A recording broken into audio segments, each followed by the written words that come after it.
Salam sejahtera, saudaraku. Berjumpa lagi di hari yang ke-35.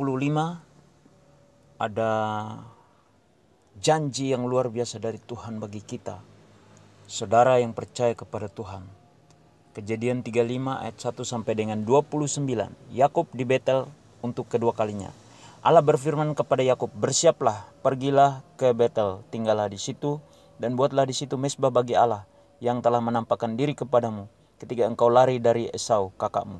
Lalu berkatalah Yakub kepada seisi rumahnya dan kepada semua orang yang bersama-sama dengan dia, "Jauhkanlah dewa-dewa asing yang ada di tengah-tengah kamu. Tahirkanlah dirimu dan tukarlah pakaianmu. Marilah kita bersiap dan pergi ke Betel.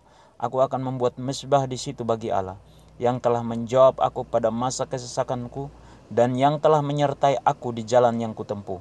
Mereka yang menyerahkan kepada Yakub segala dewa asing yang dipunyai mereka dan anting-anting yang ada pada telinga mereka. Lalu Yakub menanamnya di bawah pohon besar yang dekat Sikem.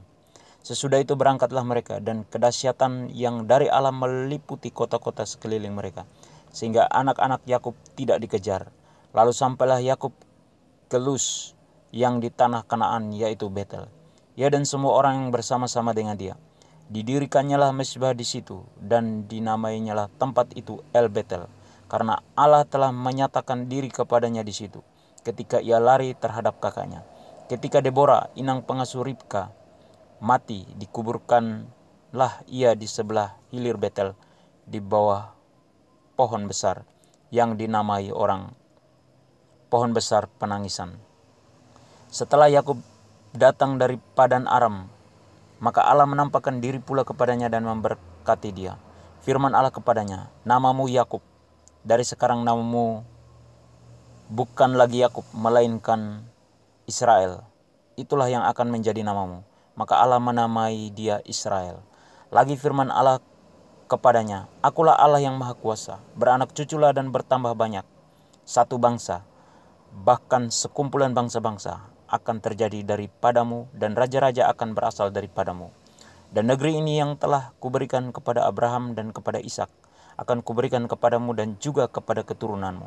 Lalu naiklah Allah meninggalkan Yakub dari tempat ia berfirman kepadanya. Kemudian Yakub mendirikan tugu di tempat itu, yakni tugu batu. Ia mempersembahkan korban curahan dan menuangkan minyak di atasnya. Yakub menamai tempat di mana Allah telah berfirman kepadanya Betel. Kelahiran Benyamin, Rahel mati. Sesudah itu berangkatlah mereka dari Betel. Ketika mereka tidak berapa jauh lagi dari Efrata, bersalinlah Rahel, dan bersalinnya itu sangat sukar. Sedang ia sangat sukar bersalin, berkatalah bidan kepadanya, "Janganlah takut, sekali ini pun anak laki-laki yang kau dapat."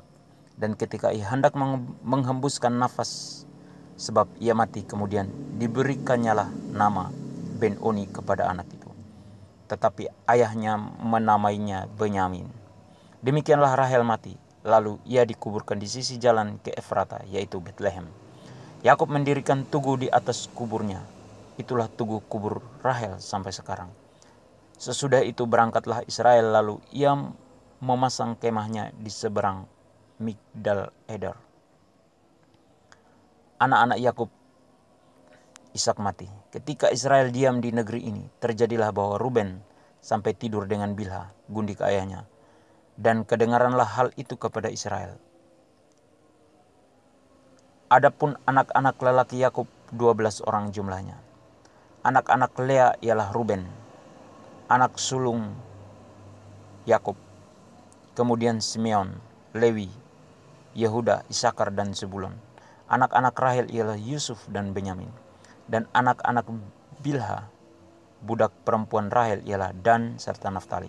Dan anak-anak Zilpa, budak perempuan Lea, ialah Gad dan Asyer.